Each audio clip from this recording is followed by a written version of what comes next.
Jadi alhamdulillah ini contohnya yang misalnya adalah penggunaan kelor untuk menjaga kesehatan. Jadi biasanya kalau misalnya untuk untuk ada yang menanyakan batuk pilek ya, batuk pilek untuk keluarga. Misalnya batuk pilek untuk keluarga, saya selalu menyampaikan itu untuk kalau misalnya di rumah sudah tersedia ya, ada kapsul kelor. Jadi ada di UIN di kita tim Kelor UIN Malang itu kan dalam pengabdian masyarakatnya, pendampingan kepada masyarakat, kita memproduksi kapsul kelor yang kita namakan dengan kelora, kemudian ada coklat kelor. Nah, ini memang di beberapa masyarakat dampingan tempat kita biasanya pengabdian masyarakat kita berikan dengan gratis, kemudian kita menerima seluas-luasnya dari masyarakat untuk kemudian jika membutuhkan pendampingan kesehatan kita adakan grup-grup, kemudian kita adakan seperti semacam ini ada di YouTube, kita kemudian usahakan untuk menyampaikan seluas-luasnya manfaat sehat dengan bahan yang alami. Sementara memang kami mengajaknya itu kelor, tetapi tidak menutup kemungkinan, artinya kami juga menyampaikan kepada masyarakat luas bahwa tanaman sekitar kita tidaklah sepele untuk menjaga kesehatan. Kalau misalnya praktisnya, biasanya kalau untuk batuk pilek atau misalnya agak ada demam, kemudian istilahnya di Malang gregesi gitu ya, itu yang disediakan adalah yang saya sarankan adalah habatus sauda. Habatus saudanya boleh yang cair, boleh yang serbuk, kemudian ada kapsul kelor, kemudian ada madu, kemudian ada bisa ditambahkan jahe yang digeprek itu ya. Jadi kami sarankan, selalu kami sampaikan bahwa intinya adalah mentah. Jadi mentah itu lebih baik. Jadi kalau misalnya mohon maaf misalnya ada jahe instan yang diolahnya ya, mohon maaf kalau misalnya diolahnya dengan pemanasan yang suhu tinggi dan itu lama, itu khasiatnya akan sangat banyak berkurang dalam proses pembuatannya. Jadi masih jauh lebih baik ketika kita membuat sendiri, misalnya jahe kita bersihkan, kemudian kita memarkan ya, geprek bahasa Malang, itu Jawa Timur ya. Itu kita memarkan, bisa kemudian ditambah sereh ya. Bisa sereh, bisa sirih ya. Jadi tadi saya tuntaskan dulu kalau misalnya untuk yang praktis ya, misalnya praktis semua. Ada kapsul kelora, kemudian ada VCO. VCO ini biasanya saya berikan ketika bandel. Jadi biasanya andalannya cuma 2, kapsul habatus sauda dan kapsul kelora. Nah, ini misalnya untuk orang dewasa itu kita sarankan nanti sesuai anjuran ya, sesuai anjurannya ada sendiri, yang itu kita khawatirkan karena kalau untuk kapsul kelora itu dan kelor secara umum ada potensi untuk detoks, sehingga dosisnya ini harus bertahap pelan-pelan sekali. Jadi kalau pada orang sakit awal menyampaikan ke kami selalu menyampaikan tahapnya harus dilalui tetap sehari 1 saja kapsul keloranya itu. Hanya 1 kali sehari sebelum tidur. Sebenarnya kapsul kelora ini isinya adalah daun kelor mentah yang diproses menghindari pemanasan. Jadi kapsul kelora kami dapatkan tepungnya itu dari industri yang sudah mendapatkan sertifikat BPOM. Kita ada suratnya untuk itu, kerjasama untuk bahwa kami hanya mengkapsulkan yang di tim ini karena kebutuhan untuk memasyarakatkan bahwa kelor baik, sehingga kami ambil praktisnya yaitu berupa kapsul kelor. Juga ada coklat kelor, itu kami upayakan untuk anak-anak yang biar mudah untuk menarik juga untuk dikonsumsi. Jadi itu tadi habatus sauda bisa untuk orang dewasa bisa sehari 2 kali, masing-masing 1 kapsul. Kemudian kapsul kelornya sehari pertama sampai 3 hari sampai tidak ada detok yang mengganggu. Detok mengganggu itu bisa diare, kemudian bisa gliyeng gitu ya. karena dia menurunkan tekanan darah. Jadi awal adaptasi khawatirnya ada sudah sakit ketambahan itu, jadi kita harus hati-hati di dosisnya maksudnya. Bukan hati-hati juga tidak konsumsi. Kalau saya menyampaikan enggak apa-apa harus dikonsumsi karena ini kita membutuhkan kelor mempunyai nutrisi yang sangat tinggi. Kemudian ketika 1 hari pertama cuma 1, besoknya nggak ada efek detox yang mengganggu, bisa kemudian ditingkatkan sehari 2 kali, pagi 1, malam 1. Nah, ini kemudian tadi habatnya sehari 2 kali juga 1, 1. Nah, ini di awal harus begitu. Saya selalu menyarankan 1 hari pertama adalah 1, ya hanya 1 saja. Kemudian hari kedua untuk kapsul kelornya boleh setelah detoxnya lewat boleh sehari yaitu 2 kali, pagi 1, malam 1. Kemudian jika besoknya masih dibutuhkan pelan bisa 2, bisa kemudian sampai sehari 3 kali masing-masing 2 kapsul. Ini biasanya untuk yang sangat berat. Misalnya dalam kondisi pandemi ini ada keluhan yang sudah sangat mengarah kepada COVID, maka kami menyarankan pelan-pelannya tadi sampai sehari 3 kali, masing-masing 2. Disertai habatus saudanya boleh habatus saudanya juga sehari 3 kali sampai 3 kali, masing-masing 1. Cirinya kalau sudah berjalan kapsul kelor sebaiknya sebelum makan. Kalau untuk habatus sauda karena ada potensi mual sehingga sesudah makan. Itu bedanya di situ. Jika masih bandel artinya demamnya masih tidak segera membaik, biasanya VCO saya.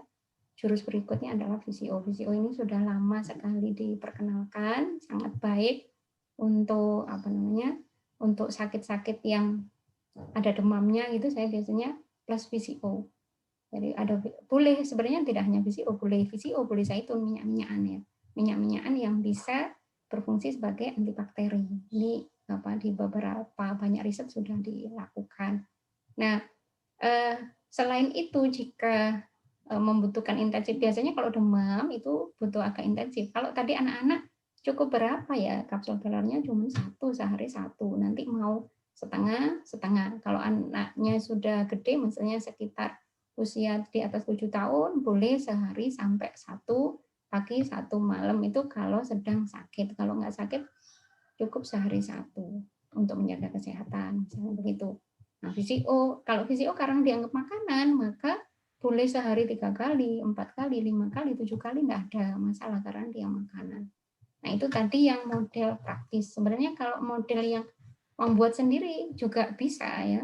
Saya misalnya mengadopsi dari apa yang disampaikan oleh Prof. Hembing, ya herbalis kita yang sudah almarhum ya. Beliau ilmunya bermanfaat sekali. Tetapi kalau Prof. Hembing itu ramuan-ramuannya umumnya itu yang saya cermati adalah selalu dari misalnya 3 gelas dimasak sampai sekitar menjadi 2 gelas, menjadi 1 gelas, seperti itu. Tetapi karena dari keilmuan saya yang kimia bahwa senyawaan itu rusak dengan pemanasan, saya justru menyayangkan kalau harus dimasak dalam waktu yang durasi lama.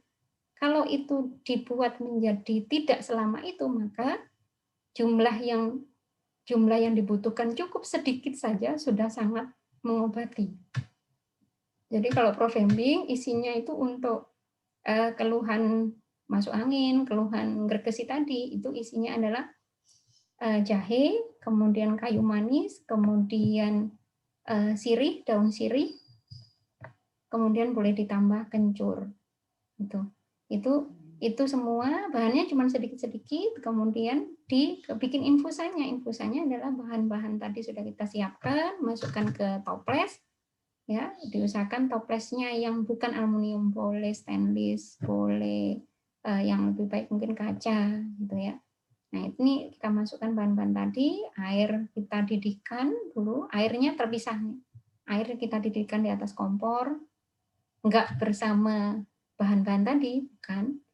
Jadi air kita didihkan, setelah mendidih kita matikan kompornya, kita tunggu beberapa saat. Nah, maksudnya ini memang biar tidak terkena panas yang sangat. tetapi nanti masih tetap bisa mengekstrak. Itu harapannya begitu. Kalau di laboratorium kita uji itu, kita cek gitu ya. Bisa 90 derajat, bisa 80, bisa 70. Makin rendah, makin terekstrak dengan baik dan aman bahan yang berkhasiat obat. Nah ini sebenarnya ramuan ini tidak hanya untuk yang waktu demam ya. Kalau diminum setiap hari juga akan menjadi ramuan yang menjaga imunitas. Ya. Nah ini tadi bahan-bahan tadi kita tuang pakai air panas tadi, kemudian kita tutup rapat. Setelah dingin atau kalau mau anget-anget gitu. Kalau jadi makin lama terendam, hitungannya begitu. Infusa kan begitu, makin lama terendam, yang terekstrak makin banyak. Jadi nanti bisa dirasakan kan, misalnya 2 jam pertama rasanya seperti apa, 4 jam pertama akan makin kuat, sekian jam berikutnya akan makin kuat. Dan itu seperti itu, jadi kita bisa berikan, dan saran saya kalau sedang sakit, apalagi demam, harus bukan dikasihnya sehari 3 kali. Maksudnya ramuan yang tadi itu yang kita buat infusa tadi kan pastinya encer ya.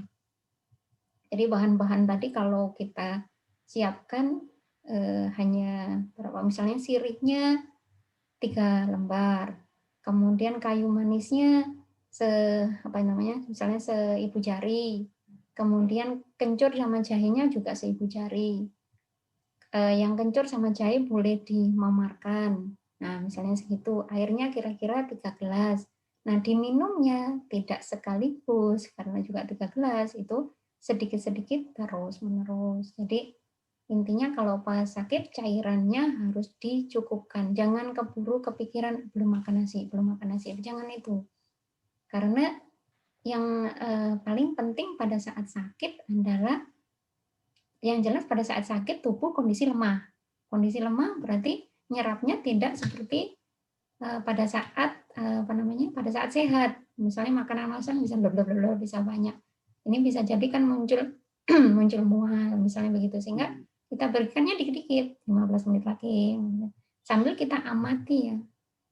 Tadi bagus sekali kalau ada minyak kayu putih juga diberikan ya. Minyak kayu putih isunya misalnya bukan sekarang dianggapnya isu untuk minyak kayu putih untuk COVID. Sebenarnya bukan isu. Di awal pandemi yang masih di Wuhan, itu sudah ada riset yang menyampaikan bahwa minyak kayu putih digunakan tetapi tidak sendirian. Kalau saya sering menyampaikan kalau untuk bahan herbal, bahan-bahan alami, bahan-bahan tanaman untuk digunakan preventif dan penyembuhan untuk COVID, tolong jangan cuman disebutkan satu. Jadi itu pesan saya berdasarkan yang kemarin-kemarin, misalnya ada dari masyarakat yang sedang kena COVID dengan ditunjukkan terkonfirmasi laboratorium hasil swab antigennya positif. Nah, itu kemudian menanyakan ke kami apa yang harus dilakukan. Kami selalu menyampaikan tidak hanya satu tanaman. Nah, karena minyak kayu putih yang ada di pasaran ini adalah tidak diproduksi untuk dikonsumsi oral, inilah yang kadang ada kontroversi perdebatan, itu kan tidak untuk diminum, kenapa ada yang menyarankan untuk diminum ya, sehingga memang amannya taruh di tisu kemudian dihirup gitu ya. Kalau posisi sangat terpaksa, nah ini yang terpaksa, saya pikir sudah terpaksa, mungkin diambil dengan tangan yang bersih, di lidah ditaruh, kemudian minum air hangat sedikit-sedikit. Dibandingkan kalau diteteskan di minuman. Kalau diteteskan minuman biasanya rasanya langsung sangat pedas. Nah, kalau yang disarankan yang tadi riset, itu bukan minyak kayu putih yang seperti kita tahu di pasaran. Itu minyak kayu putih yang memang essential oil yang hanya dia saja gitu ya, essential oil, tidak ada campuran lainnya. Kalau yang ada di pasaran kita kan nggak tahu bagaimana dia diekstrak, cara mengekstraknya seperti apa. Khawatirnya sisa atau residu pelarutnya bukan food grade, itu yang kita tidak inginkan. Nah, itu ketika bukan food grade masuk ke tubuh, itulah yang kemudian jadi perdebatan, jangan minyak kayu putih. Tajin juga, tajin dibandingkan nasi, tajin masih sangat kaya antioksidan. Kenapa? karena dia belum mengalami pemanasan dalam durasi yang sangat panjang gitu. Ya, tajin ini disarankan hampir sama, pokoknya ilmunya adalah mentah itu yang paling bagus kemampuannya untuk pengobatan ya. Untuk ataupun bahasa lainnya adalah nutrisinya dalam kondisi yang sangat bagus, yang sangat baik. Jadi kalau misalnya kita setiap hari, seandainya setiap hari kita mau nanak nasi, airnya kita banyakin, kemudian bagian awalnya itu tajinnya itu kita pisahkan, airnya nanti nasinya tetap terus kita masak, jangan kepikiran nanti wah ya sudah nasinya udah nggak ada nutrisinya berarti karena tajinnya sudah kita ambil. Jangan kepikiran seperti itu karena istilahnya sebenarnya kita adalah menyelamatkan. Toh kalau dia ada nggak kita ambil nanti rusak. Nah ilmu ini hampir sama seperti ketika kita ngambil air pertama atau air awalnya kita waktu memasak kacang hijau. Nah karena vitamin E, antioksidan yang sangat baik, misalnya kacang hijau bagus untuk kesehatan, bla bla bla, itu pastinya adalah kondisi belum rusak dengan pemanasan yang sangat tinggi dan durasi lama. Jadi, tajin itu demikian. Nah, setelah kita ambil, apakah mau ditambahkan biar ada rasa nggak tawar gitu ya? Tetapi tentunya kalau diberikan garam, baiknya garam yang kasar. Saya sarankan garam, nggak harus saya nggak mengacu harus garam Himalaya enggak atau garam tertentu, tapi garam yang masih kasar. Mohon maaf ini nanti memang garam yang masih kasar tadi, garam istilahnya kalau di pasar garam grosok ya. Nah misalnya itu lebih baik karena dia dari dari air laut, kristal air laut gitu ya. Nah ini kemudian kita tambahkan sedikit untuk kalau misalnya batuk yang berdarah-darahnya nggak bisa keluar. Nah ini memudahkan. Jadi intinya nutrisi yang sangat baik, tidak rusak, itulah yang akan menjaga tubuh kita dari penyakit, gitu. Baik menjaga maupun untuk mengobati.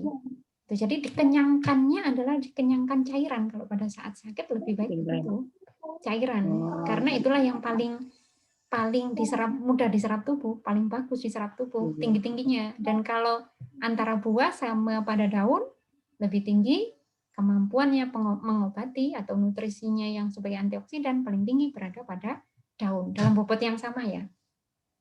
Jadi kadang didengarnya aneh, berarti kalau mau jus mangga ditambah daunnya dong, misalnya gitu.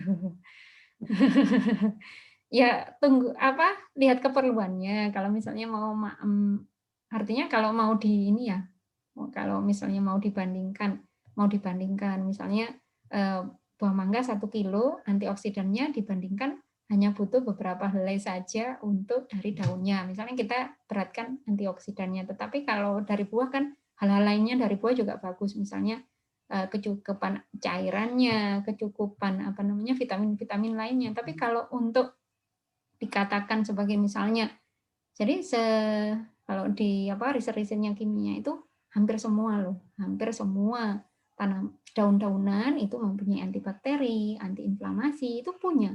Dia antioksidan tinggi itu punya hampir semua. Nah ini kalau dikaji tinggal nanti dipertimbangkan bagaimana berapakah dosisnya, bolehkah pekat atau tidak. Sebaiknya kita masih yang saya sarankan pada tanaman-tanaman yang edible yang sudah dikenal aman untuk dikonsumsi, misalnya begitu. Terima kasih Mbak Aina waktunya. Mudah-mudahan kita kapan-kapan bisa bincang-bincang lagi, membahas topik-topik yang bermanfaat. Oke.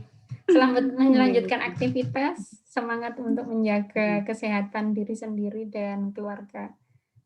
Ya, Assalamualaikum warahmatullahi wabarakatuh. Waalaikumsalam warahmatullahi wabarakatuh.